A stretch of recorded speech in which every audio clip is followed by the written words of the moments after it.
Hello everybody. This is Francine Julene with the Believe Retreat. We are here every Tuesday at 4:30.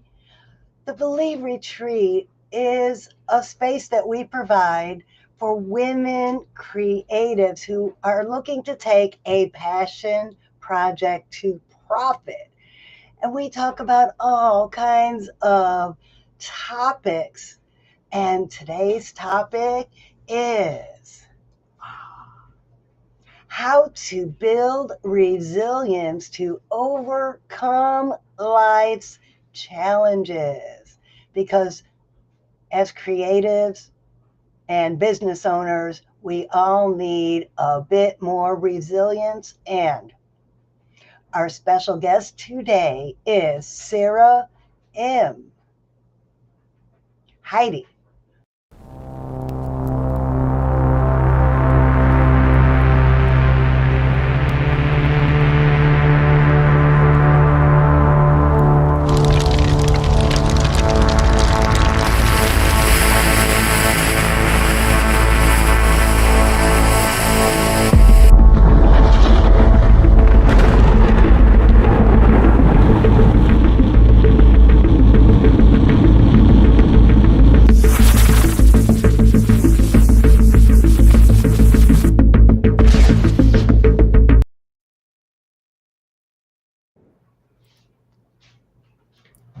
Hey, Francine. Hello, Heidi. How are you today?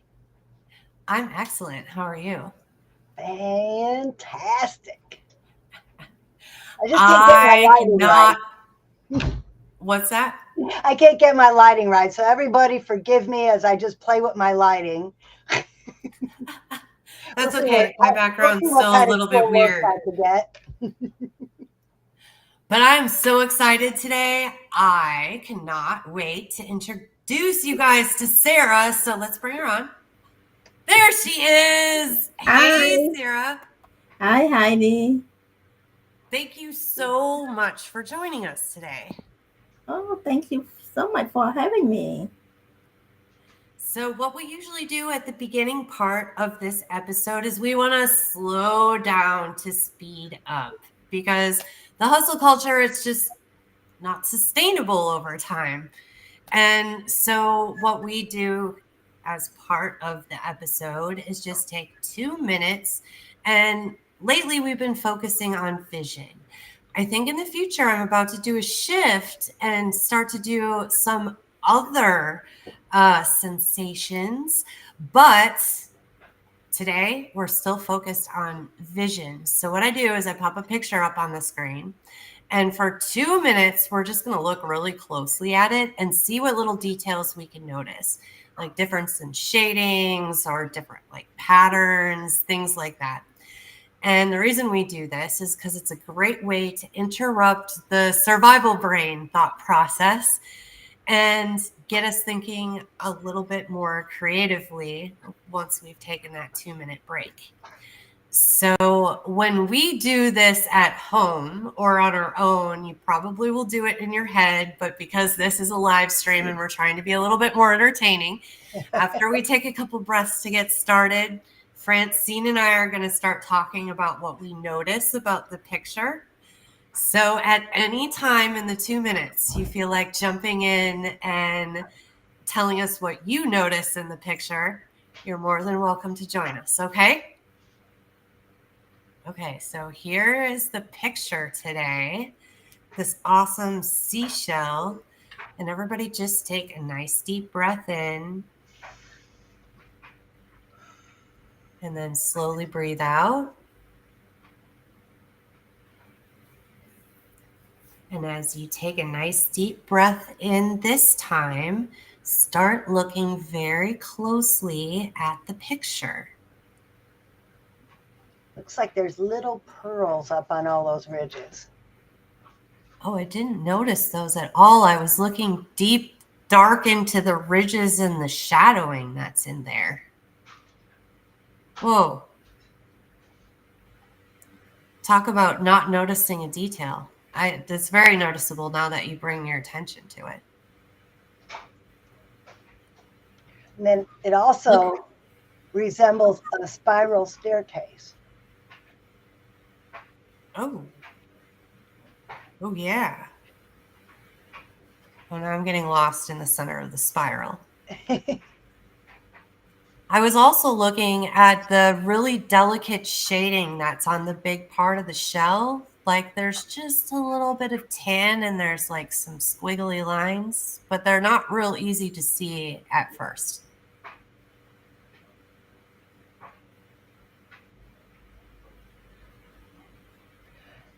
In the center, it almost looks like an anchor, but that could be the Navy girl coming out of me. Hey, our perspective does cause us to see things in a certain way, right? That is true. I just like how perfectly round it goes and goes to the outside. I just can't get over like how it even made that shape to begin with. And something lived in here. What, Now, does each of these segments serve a purpose to its home? and now we have some research projects to do, right? So that was it. That was the exercise. No judgment, just looking, just observing, just noticing. And I can't even remember what I was doing before this episode now. So let's get started. Are you guys ready? Let's do it. All right. Sarah, first question for you is I would like you to introduce yourself a little bit more for those that don't know you. Share a little bit more about your background. Sure, I'm happy to. Well, my name is Sara Im. I currently live in Florida, in Tampa Bay area, but originally I grew up in Cambodia, and I lived through the wartime when the communist Khmer Rouge took over, and I lived through the killing fields and the term that you heard, the time when about 2 million people die within 4 years. So I am forever grateful that I was able to survive that and was able to uh, find my family again and was able to escape and finally arrive in United States and happily ever after. Well, we're happy What? you're here with us today. And I think this establishes you as the right person to be talking to about resilience Yes. today. So, I have heard you talk about how beautiful Cambodia is. Can you share some of your experiences growing up and what was that like for you?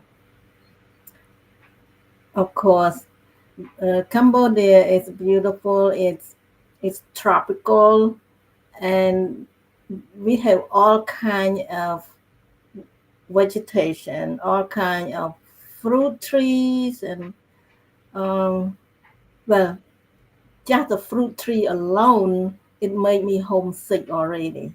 There's all kind of fruit, and exotic fruit, and delicious, and we have also plenty of animals, all kind of animals, oxen, cow, horses, tiger, lion, cat, dog, alligator. We have plenty of alligator too. Buffalo, elephant. We have a lot of animals. So Sounds like my kind of place. You got fruit and animals, two of my favorites.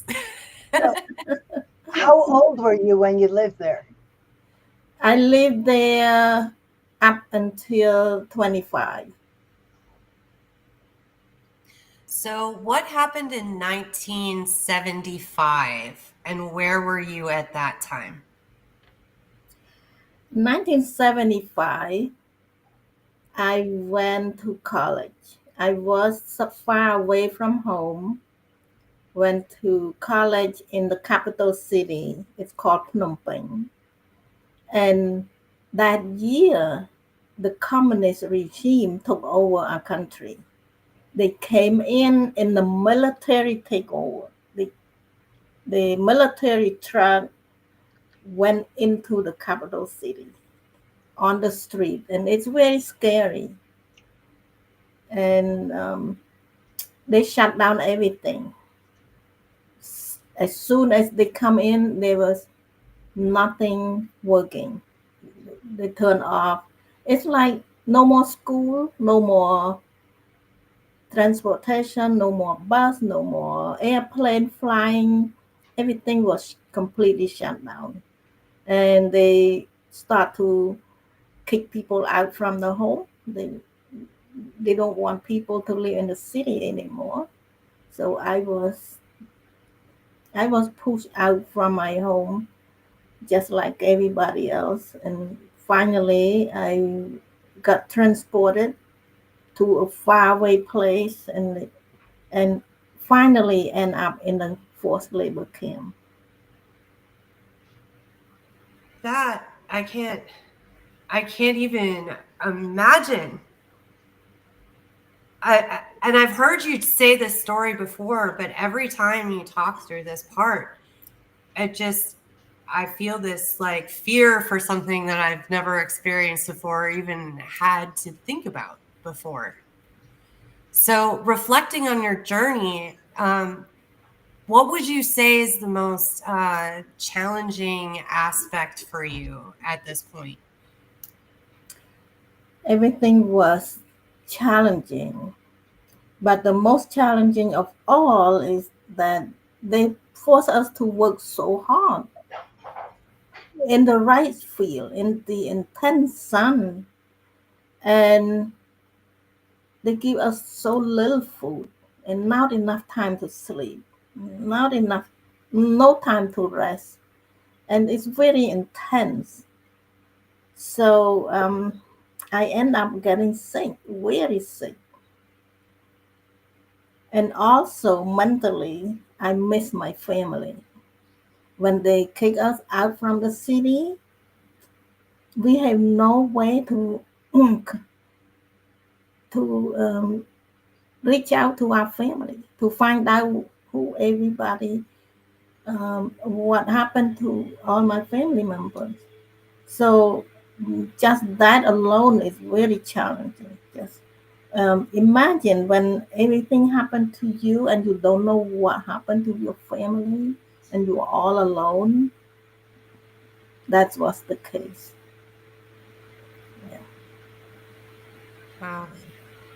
How did you find the strength to keep going and move forward with all this going on? How do I find the strength? I believe that my love for my family. I I want to go back home. I want to see them again. I want to survive so I can go home. And that alone, it keep me fighting for my life. And I have hope. Hope is just keep me moving forward without giving up hope. So um, the glimmer of hope that drive me every day, that keep me moving and motivated because I want to go back So, how long were you captured? How long did you have to live this way? 4 years, Whoa. 4 long years. Yeah, 4 long years in the dark without knowing what happened to your loved one. And my body got, I become very skinny. I lost all my weight, just skin and bone. I was 21 when thing happened, but I didn't look like 21. I looked like 95. Mhm. Yeah. So after you escaped and you got out of that situation, were you able to reunite with some of your family members at that time?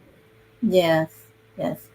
After this regime was kicked out, I was, well, um, the whole country was liberated after 4 years. But I was not liberated with the whole country. I still in captivity for an extra 4 more months until I escaped. So I get a few of my good friends and we make a plan to escape out of the jungle. And we did it. We risked our life for it, but we realized the freedom is more important at that time. So we did it. And God was with us. He protected us. And so, what inspired you to revisit this story and write this book? And what key lessons did you get out of this whole experience that you share with your readers? Well, the experience that I gained from this is give me strength. I don't get bitter. I forgive. I forget whatever happened, so that my mind, my heart is clear. My heart is open to receive love, and I realize that is very important. We need to forgive. We need to get rid of the bitterness and the darkness from your heart in order for you to live a better life. And I credit my survival also to the love for my family, and to the hope, to the faith that I believe that one of these days I will be free. I don't know how, but I never give up hope. I have a little glimpse of light in front of me that keep me moving forward. This reminds me of, I can't remember his first name, but Frankel. He was a Holocaust survivor. And he said it was thinking about his family and thinking about what's next that kept him going. And I think we could take this as a lesson for us as creatives and business people, that when you're stuck in the mud, so to speak, just remember your why. Why are you doing this? And what outcome do you want? And that will help you forgive the moment of, oh my God, what am I going to do next? It's not working. This tech is driving me crazy. Just remember your why. Yes, Yeah, it's a great yes, way to bring that together. And, I heard the main points of here are elements of what is going to make you more resilient: forgiveness, love for other people. So I guess I would also call that empathy. And then having hope and faith that even though you don't know the right answer right now, that's going to get you out, you're going to find it. hmm yes, yes. Awesome. So, talk to us a little more about why you give high value to resilience. I truly believe that everybody need to build our own resiliency, because living in this on this earth, we will face challenge. We will have trouble. There's no way to avoid it. But if we are strong, we can overcome those challenges. That's why I want to help people keep building your resiliency. When you are strong, you don't fear for anything coming your way, because you know you can crush that. Being strong, being resilient is one way to protect your life and one way to know that life is moving forward. So, building a resiliency is more like saving account. Every time you do something good, something positive for your life, you add deposit into your resiliency bank account. But if something happen, a bad thing happen, you have an accident, you have sickness, you lose the job, you lose in business, that's a big withdrawal. So in order to overcome the overdrawn, you have to keep building up, keep depositing. Deposit, you do any something good for your body, for your mind, for your family, for your loved one. Anything positive in your life will add to your resiliency bank account. That is lovely. Thank you. So I just put two links in the chat. One is directly to the page with the book. This is a story you're going to want to read. It is so good. So get the book, get all the details. You just got like the high level version of the story, but it's very good. And then also, if you're interested in learning more about Sara, I just have the link to her website there. She is a public speaker as well. Although I think we were talking about this earlier. You're not traveling as far from home nowadays. Is that right? That's right. Yeah. All right. So thank you, Sara, for being with us. And in the top corner of the screen, in Sara's picture, there is a QR code that goes to our Believe Retreat community. In the community, every day we're having discussions like these where we're talking about struggles for creative women and ways that we can overcome them, either by getting ideas from other people in the community or collaborating together and helping each other. Mhm. And we're So, celebrating successes. It's not all about struggle. We want to know when you do something great so we could share your success with you. Yes. oh yeah, That tied it I together. love that. That tied it together into our topic for today, right? Yes, yes.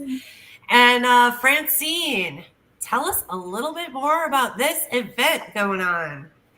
Yes, this Saturday in Wesley Chapel, we are celebrating International Women's Day at 33913 Florida 54 in Wesley Chapel. And that is my friend Tanya Lee's office. If you were here when Tanya was our guest, you might remember her. If not, go back on YouTube, find that episode, like it, and say hi, Tanya.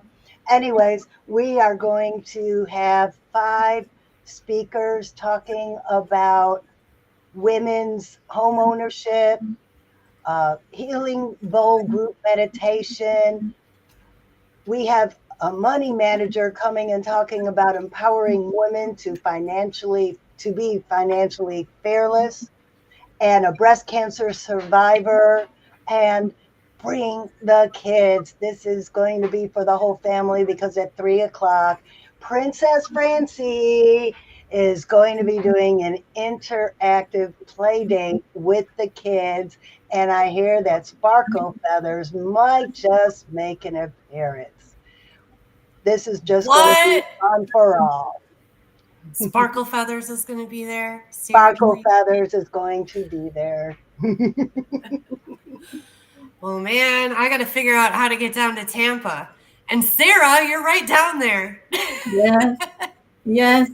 Except that I committed to an event that I will get tied in that event most of the day. Yeah, Well, there's a lot of events going on that day. A lot Yes, of mhm. events. yes. Well, next week on Tuesday, we have special guest Erica Humbert. She's a nurse practitioner And not only does she do that, but she is a super creative woman. We have done a 48 film festival competition together, and we've done some other videos together, and there's a bunch of other creative stuff she does too. So I am looking forward to having her with us next week. It's going to be fun. All right. So, are you ready to take this out, Francine? Let's do it. All right. Oh. So, if you can believe it, right? That's how it starts. We need Joanna. I know. Well, you know what? We should really mention that Joanna is doing this big project at her job. So we will see Joanna again next week. But let's try to muddle through it. If you All can right. believe it, you can achieve it. Oh. No? What about conceive it? Conceive it. If you can conceive it, you can believe it, and you can achieve it. Achieve it. Yes. She put that together so beautifully. And you would think that us repeating it over and over again, we would know it, but we don't know. We got it last week. We got it last week. We just, you can't expect it 2 weeks in a row. We're going to have to get better at Joanna's part. Yes. So from the